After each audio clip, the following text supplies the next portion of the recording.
Simangele Hadebe, Smash, welcome to the show. For those who've been living under a rock who don't know who Smash Hadebe is, shame on you, because you are one of the brightest boxing talents, not only in South Africa but on the continent. And congratulations on retaining your ABU Flyweight title. That must feel good because I know how hard you work.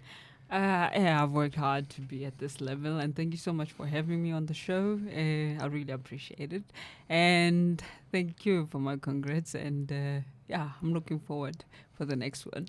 Smash, we will get to that later on in the show. We got a bit of time. I know when I interviewed on TV, Yes. we only have like 5 minutes, and it's only a 2-minute insert. But now we have a bit more time. Yep. Let's just rewind a bit because I met you sort of as you were. I think you had just won your title, the ABU title. You were the first South African woman to win an African title at that point. That's right. Now, retaining it is a huge statement because your opponent that you came up against spoke a lot before the fight. She was going to put you to sleep. She was going to knock you out. She's going to do all horrible things. But it must feel good when you actually silence your opponent and you retain your gold strap. Mind you, where is that belt? Tyler, where's that belt here? Yeah. Oh, there we go. Yeah. Please, can we just get it out? It's a very impressive belt, I must say. It comes in bubble wrap. You can see that Smash is really protecting this. Own case. But it's not going anywhere, is it? No, it's not going anywhere. I don't know if the cameras can It's- see yeah. that there. Let's have a look. Yeah, Yeah. that's cool. Let's switch it this way around just so that the cameras can see that. That's pretty impressive. Yeah. Quite a nice one. I think it's a nice fit. It looks good on you. Yeah. But I think we should add a few more belts to that, hey? No, we definitely will. I'm looking forward for the. I think I want all of them. I think you I think you think could we'll- well get all of them at this point. But let's just go back to retaining the title and silencing your opponent. I mean, that's the ultimate accolade or good feeling, I suppose. Yeah, and at my weight division, as it's difficult to, get opponents here in Africa defending my belt. It was a mission for my manager, I'm sure for the promoter as well. Getting someone, and that someone is very confident that they'll knock me out. I'm like, hey, okay, maybe she's got something to bring it on, and she's got a chance. But after the first round, I was like, hey, okay, I'm taking this one. But before that, my preparations were this belt is not going anywhere. Look, I think the message is clear. You're going to hold on to this for some time, and it's going to take some special individual to take it away from you. Tyler, my technical producer, if we can just pull up that fight. So obviously these visuals are of courtesy of ESPN. Thanks, Andreas and Kyle. We appreciate it. But this was ESPN Boxing 20, right? Yes, This was yes, a month ago, roughly. August. So a little bit more than that. My maths, we'll work on that. But let's quickly run us through here because this is round 3, 25 seconds to go. What was the game plan here? The body. I could feel the body. When you land that first punch to the body and you feel that, okay, this I can go in there and I can work there. That's what I was working on. And because the head was too difficult to actually get because she was running a bit. Yeah, I can see you back, just yeah. swarming there. Yeah. Lots of pressure. Waving all those punches, trying to get my way to the body was the best I could do. Unfortunately, Yes. she didn't answer the bell. Handing you the title, they were saying a shoulder. To be honest, I didn't know when that happened. I didn't see that in the fight. I don't know. Maybe a convenient But injury. yeah, maybe. But I was fortunate to go for the 4th round, but I didn't see that coming. Yeah. Look, I mean, we never want to see another fighter injured at all and not being able to answer the bell, but True. But I think she was under immense pressure, and there was probably a chance that you were going to knock her out in that next round. Yeah, definitely. Maybe a body punch. I would love a knockout. Is that By a body punch. the sweetest feeling? A body punch, or is it a proper knockout? Because a TKO, is fine, but a knockout is when you make a statement. Knockout. Knockout is when you make a statement.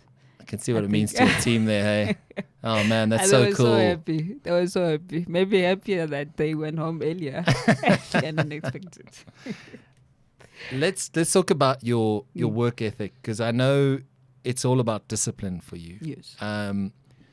personal life and all that sort of thing is on the side. You have your personal life, but it's all about boxing right now. Tell us about your philosophy, your approach, because I get this feeling that you are just so determined to succeed. Nothing's going to stop you. Definitely. You are definitely right. Nothing is going to stop me because I'm that person who knows what they want. And when they want that, I'm that person who's going to go and get it. And if I get comments like, you know what, you can't get there. What do you have that these people who failed to get there can actually get there? Then that gives me a bit of a challenge, and that's what I need to motivate me to keep on going.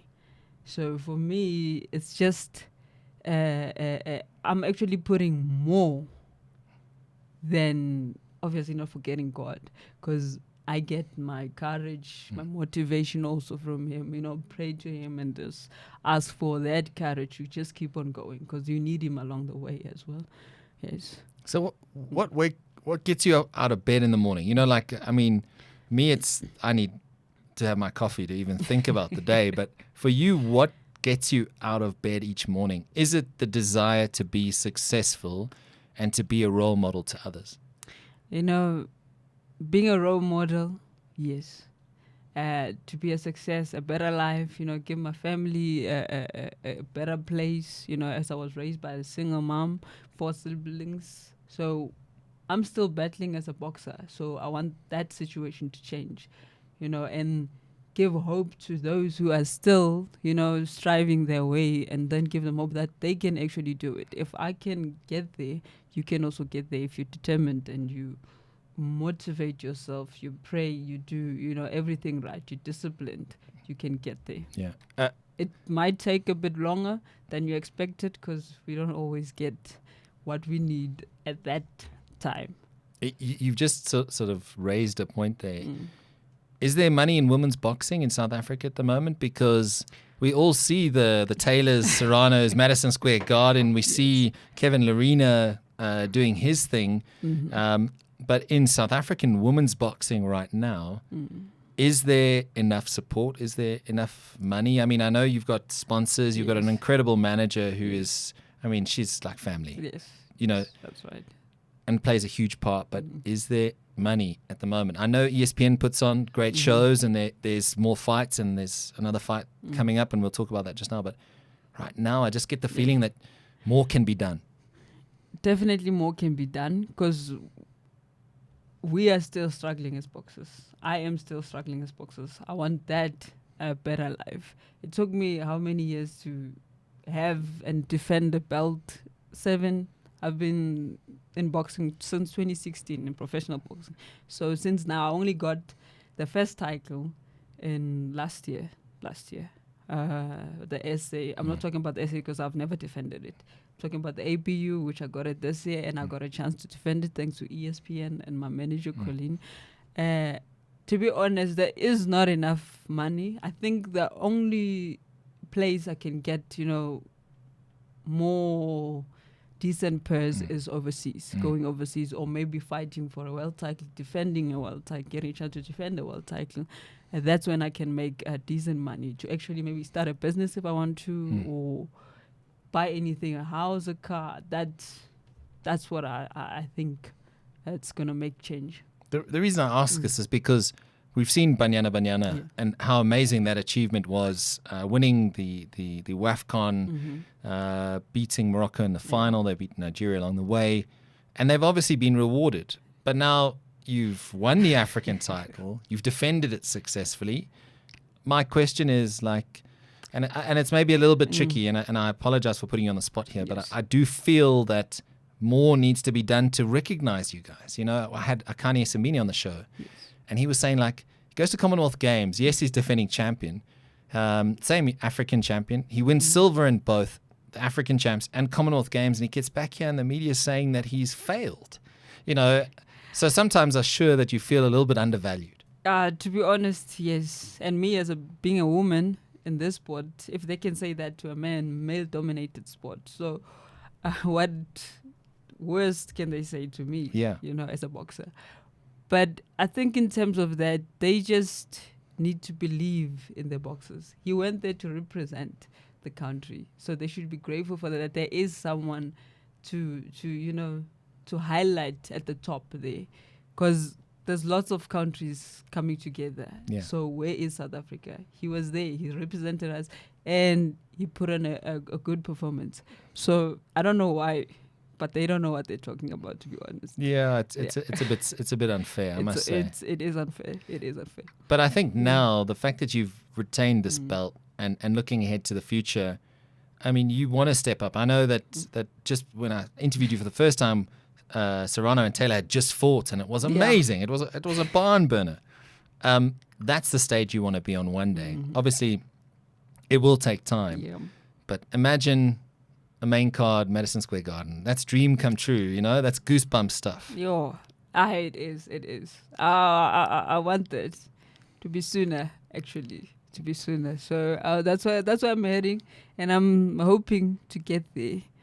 With the focus and discipline that I've got, with the people around me, all my sponsors I've got, my team, I can get there. I've got the right team around me. Also, I like your boxing style because you front foot and there's no fear. Is there a time when you step into that ring? I mean, obviously you respect your opponent. Yes. You know that there's probably power on the other side, but when you get in there, what are you going through? Maybe just sort of for someone like me who's never stepped into a ring and will never ever step into a ring to fight, just explain to us what goes through your mind as you making a walkout and you go into that ring. Hey, that gives me goosebumps, because I don't know. My worst is making a mistake and getting punched in a way that I can feel the punch and wobbles me. That's the fear that I got. So to me, when I step in that ring, I see my opponent and I'm like, yo, is she really like aiming to knock me out? You get that feeling, and then after the first punch, I think everything comes after the first punch. Either you land it or you can receive it. It doesn't matter. But I think it's all about the love of the game. Is it do you want to try and land that first jab? You know what I mean? It's just to just like set the scene, like pop, in and out sort of thing, instead of take the first jab. To be honest, I would love to land it. Okay. Yeah, because once she lands back, maybe I feel her power. Then I can decide, okay, I can do better than what I did before. Every punch she lands, then I figure out, okay, that was painful. I can do better than that. It's always a challenge. Is there, I mean, let's be honest, it's a combat sport. It's a dangerous sport. You know the risks. Are you ever nervous about being knocked out? Because there's some athletes that are fortunate enough, and touch wood, never been knocked out. Yeah. But that's like 1% potentially, right? Is there that fear sometimes when you go in there, because it's a reality in the sport of boxing? It's a fear that can actually say I've overcame it. I know people have never seen me knocked out. I'm sure they would love to. Just touch the. Yes. So it's a fear that I've overcame, because it's a sport. It's a game. I love the sport, and you can punch, you get a punch back. Depends how strong it is, But mostly what I normally hear is that you get hit by the punch you don't see. So that's why you have to always open your eyes. Exactly. Watch out. Yeah. It's interesting for me because Smash, firstly, where did you get Smash from? Who called you Smash? My full name is Simangele. Yes. So Simangele. Yeah. Smash. Oh, that's I see. Shorted, like Smongile, Smash. Yeah. Simangele Smash. Oh, okay. Yes. All right. So, and it matches. Listen, I'm happy with Smash. I think it sounds badass, so it's all good. But taking it back, obviously, like you said, you started in 2016. It hasn't been the easiest road here. You've had some traumatic experiences. You've overcome them. Yeah. And we're not going to delve into that too much. But for those who don't know, obviously you were sexually abused, and you've overcome that, and you've now got the courage to stand up and talk about overcoming it and using that as motivation to inspire others. Yes. Is that sort of a moment in your life that you could take a deep breath, that you can focus on your life now that you've taken care of that? It's actually is a moment that I can actually take a deep breath when I'm all alone. I'm thinking, you know what, I've come too far, and to where I've started, where I am, and where I want to go, because I'm not there, and I don't think I'll ever be there. Well, I'll just keep on going. And with everything that happened, you know, I feel like the oldest, the one, obviously the breadwinner in the family, and changing my family situation is actually my motivative. My life, my motivative, you know. So that, for me, seeing it change will make me feel like, you know, I've done what I wanted to do, and I've done quite a lot. Well, you have. You've done an amazing job. You must be very proud. But in a country like South Africa, where GBV, I mean, you see Cricket South Africa now coming out with NGBV. We've got all this sort of focus on it in South Africa. You've, in a way, become a poster child for beating it, for changing your circumstances, for creating awareness that you need to speak out, you need to help people. How does that make you feel? You know, it makes me feel good, because I think I am actually putting a word out there for those who are going through it, to actually, you know, start speaking about it. And I'm sure they have started speaking about it, even to me on inboxes and everything. So that, for me, is an achievement that I've done, not only to myself, but at least to someone else, you know, a youngster, an older person, it doesn't matter. But as long as I can see someone, you know, feeling comfortable to speak to me, and then coming up, you know, saying, okay, you've changed my life, even though I don't know those people, because I'm sure there are others that I don't know about, only maybe once in the future, I'll come across that person and say, you know what, you've changed my life. This day that you said this and this and that. You know, I'll be very grateful to receive a message like that one day, you know, and I'm just going to keep doing that, you know, so that I can change other lives. I can pull out a kid from that mentality of keeping quiet and start speaking about it. Because I think through your courage, you've given other women and children courage. Yeah. And I think that is, like, for me, is the ultimate. As someone who's overcome something so traumatic, so debilitating, you've managed to show people that there is life after that. Yeah. You know what I mean? Like, and I think the fact that you are getting people speaking to you is incredible. I mean, you must hear some horrendous stories from people out there in the community, people who see you on boxing. You know, even my own family, because I never spoke to any of my own family, because they now hearing about it, and then they're like, why did you keep quiet all this while? I'm like, hey, you know, I don't know.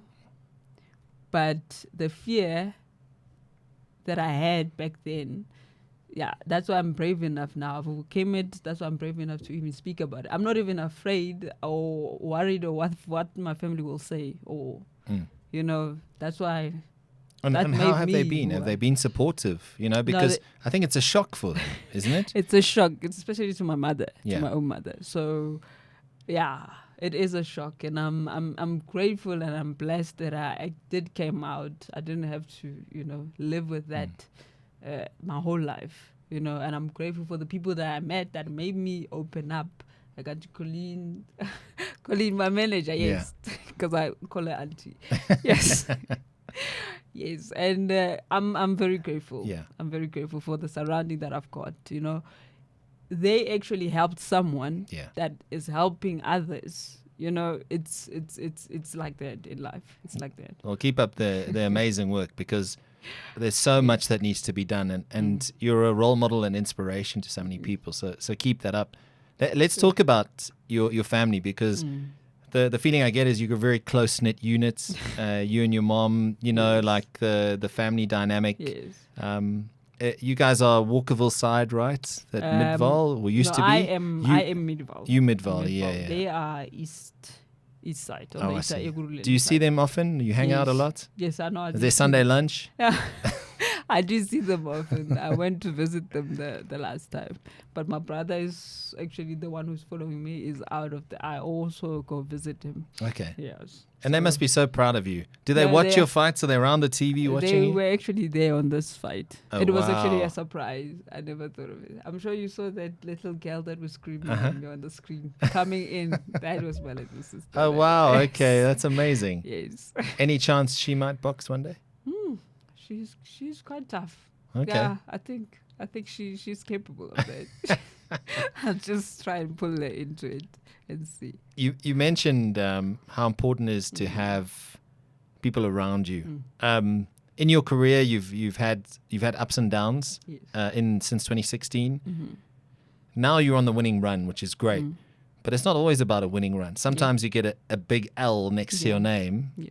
How do you recover from that? Because there's some athletes that will go into their shell Yeah. and not know how to deal with it. There's other athletes that are straight away back at training. How do you deal with that? You know, I think I dealt with it earlier in my career because my first fight I fought with someone who's experienced, Melissa Miller, who was going into a 7 fight in professional. The next one I challenged Boogie Ononina for the SA belt. I lost that one. That didn't stop me. I went to the next one. I fought Ellen, tough fighter, and I lost. I withdrew, I won, and then she stopped me. So, and that, maybe people thought, in that TKO with Ellen, maybe people thought, you know what, I don't think she's going to come back. But I proved them wrong. I came back, and after that, I'm on a winning streak. Do you sometimes need to lose to win? Yeah, that's right. That's life. That's have life, to yeah?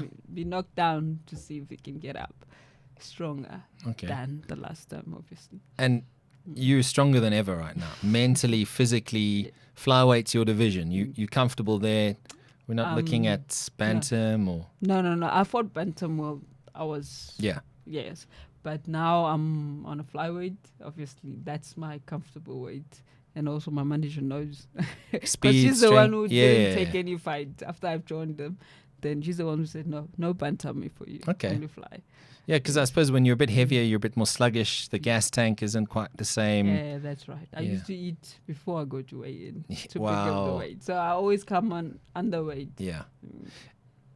I think the trick now is finding you an opponent Yeah. because no one wants to fight you. Yeah. You've scared them all off. In Africa and SA, Yeah. well, there's a different story. There's too many opponents there, and I'm sure I can get lots of opponents. I can even jump to another lower division Okay. than the flyweight. So I'm looking forward for that. But now, in terms of opponents, Mm-hmm. we all know the Mexicans have wonderful boxers, Yeah. Americans, the Filipinos. You know, Mm. I mean, the world's a big place. Yes. Is there sort of a particular person that you would like to fight one day, or you've earmarked, or?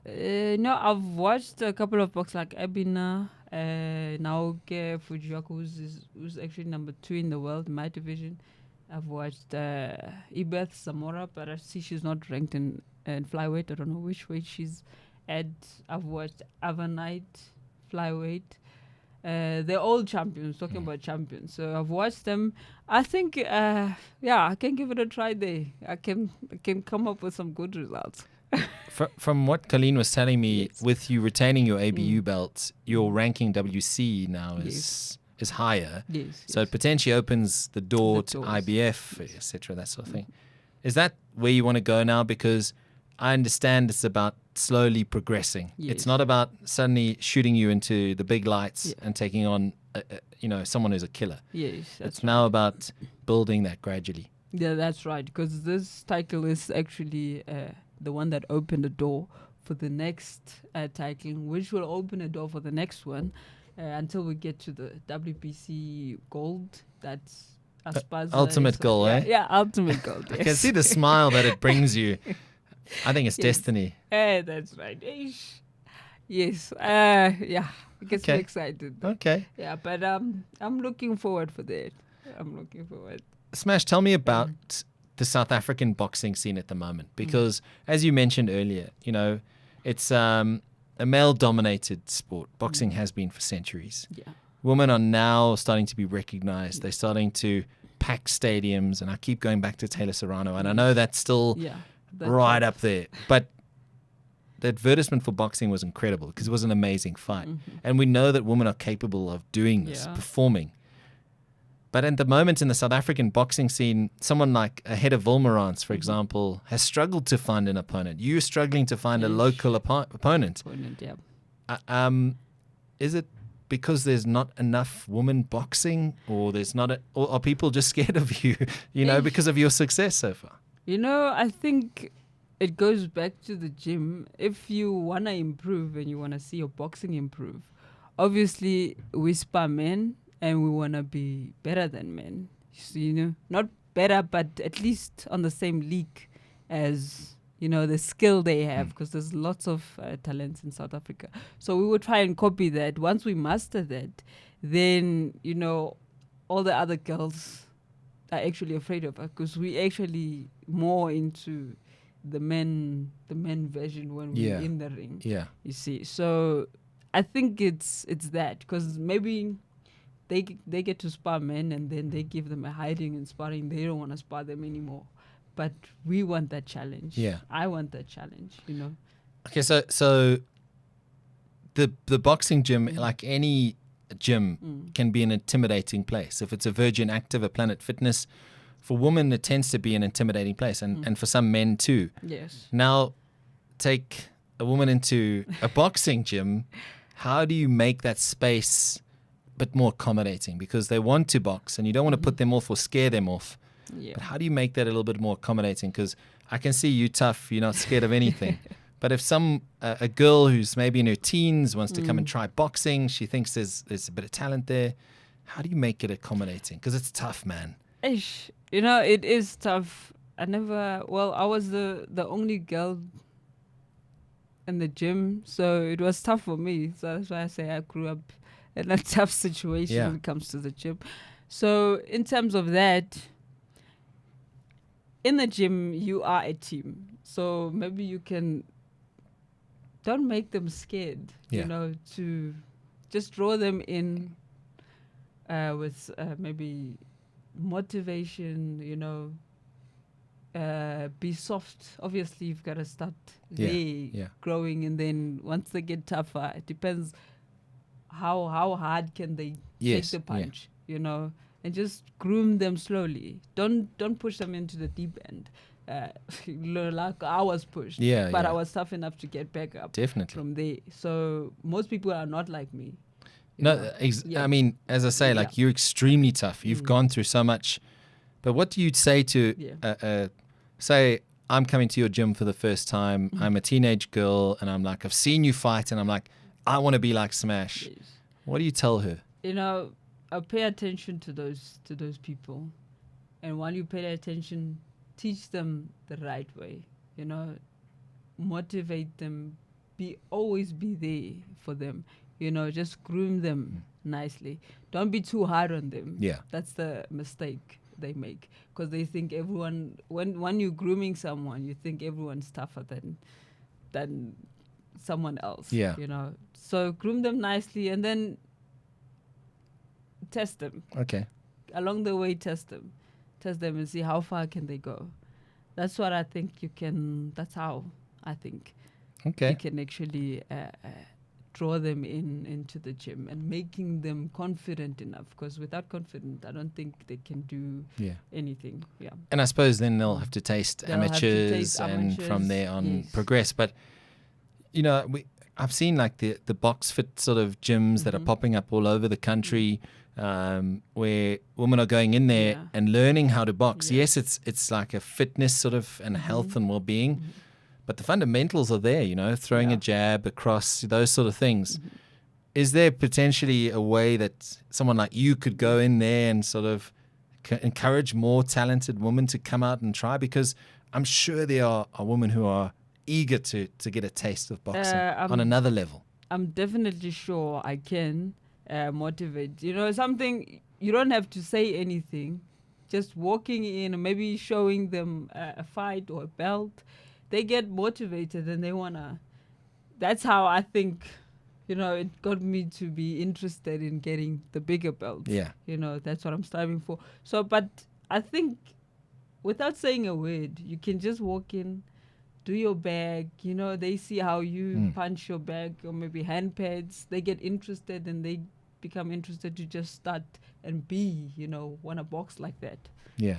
I think it's the right motivation to actually do that. I've noticed on your social media that you do quite a bit of work, development work in Midvaal and those areas. How's that been received? Because I assume the community is very proud of you. Yeah. And there's a lot of youngsters who want to put gloves on it and box. Can you maybe share a bit of that for us? Yes, that's right. Midvaal is definitely behind me, and WBC has helped us a lot, which they put a gym there in Walkerville for us boxers who are around there to actually start train also there for us, and also train other people, which we've got youngsters wanting to come and join, to start boxing. It's very wonderful. It's very, a nice work, nice environment to work in, and nice people to work with as well.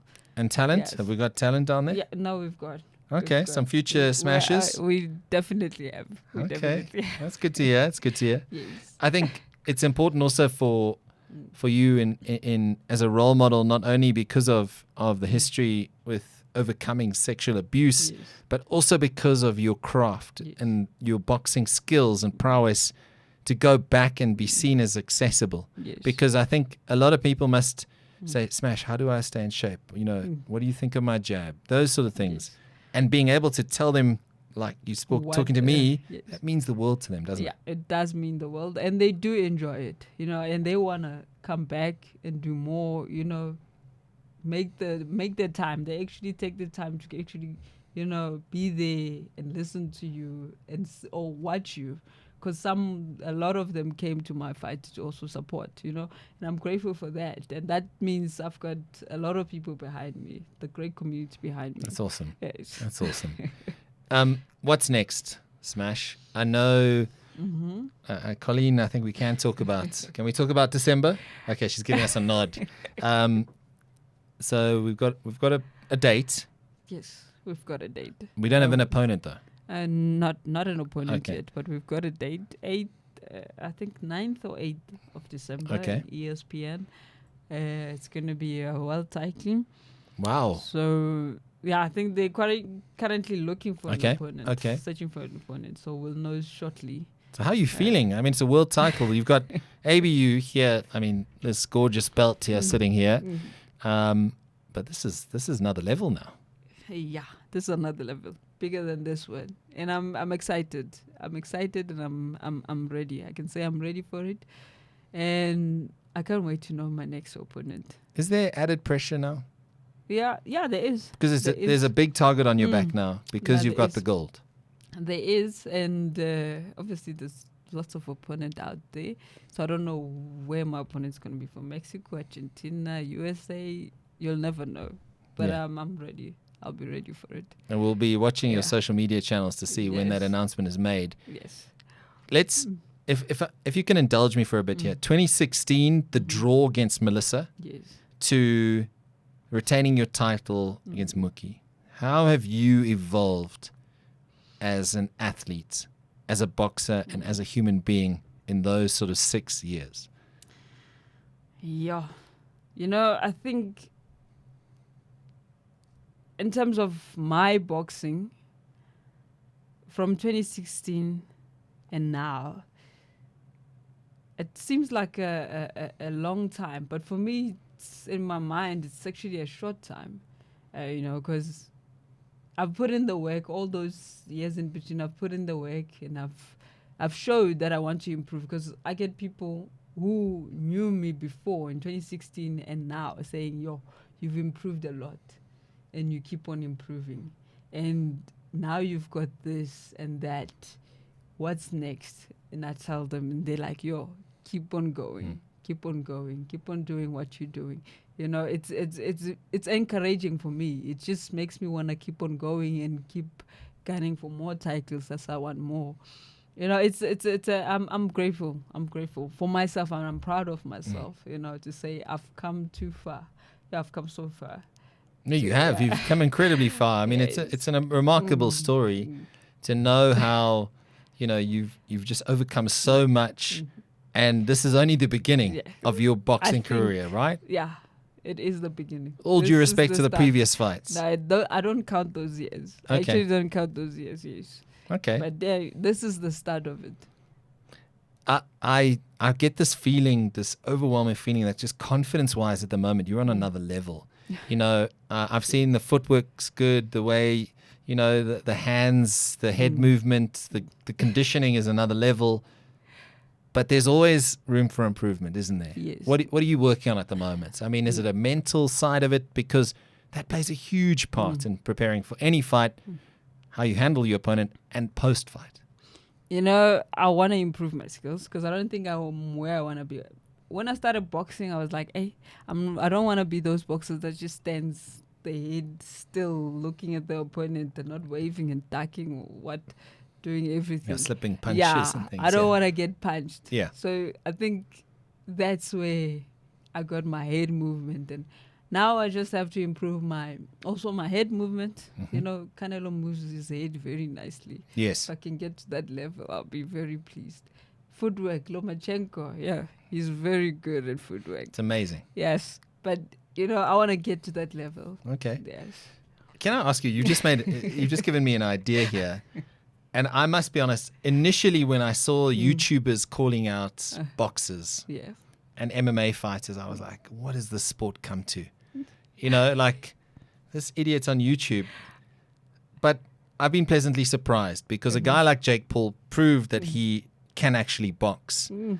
What do you make of it all? I mean, are you like happy to see it because it brings the sport of boxing more exposure, or what do you make of it? Because, and I'll get to the big heavyweights just now, but these YouTubers are coming and want to box people. We've even seen it here in South Africa. Casper Nyovest against Nark Masik and against, what was it, Pretty Ugly, which was a pretty ugly performance, to be honest. But what do you make of it? Is it good for boxing?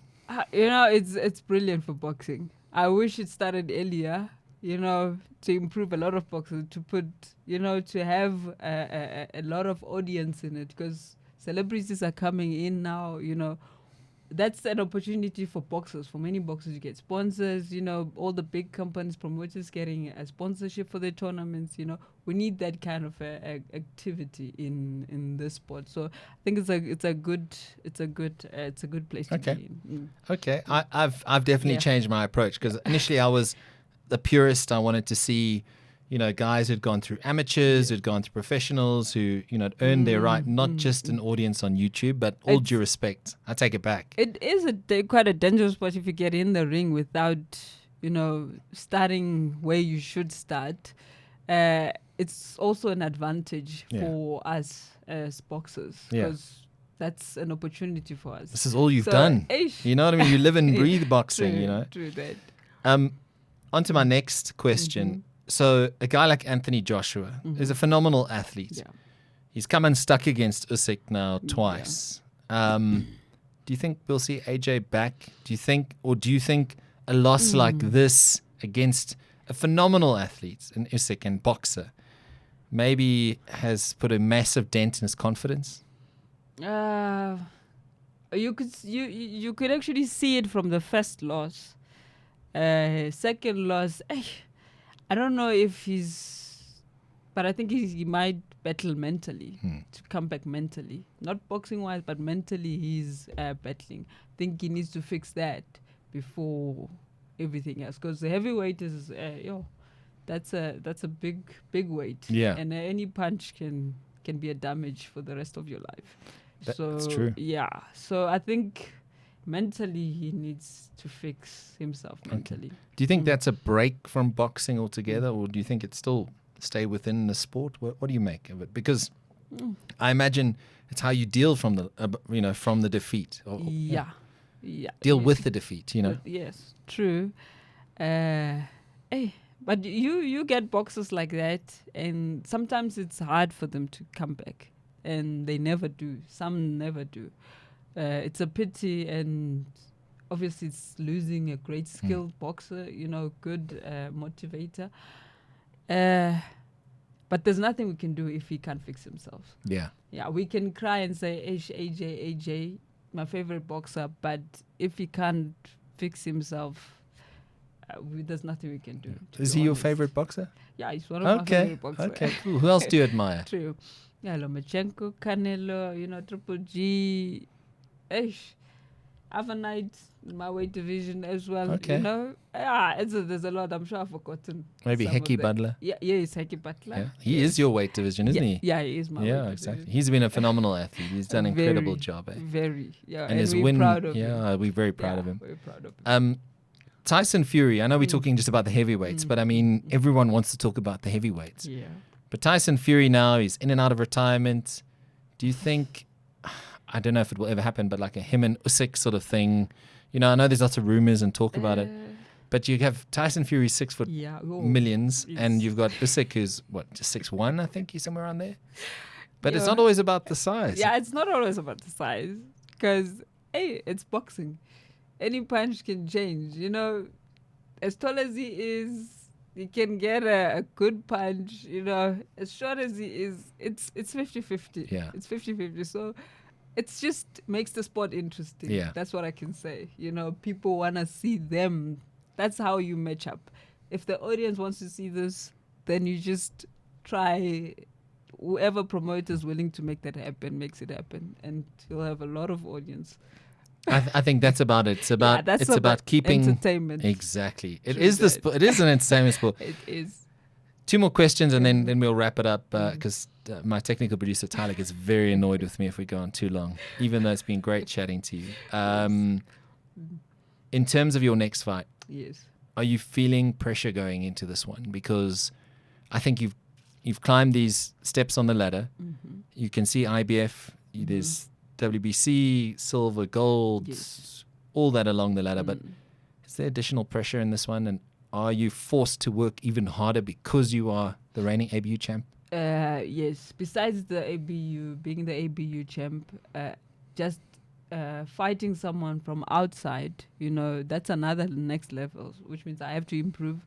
My training has to improve, That's why I've got the best coach, Vusim Dolo, now in my corner.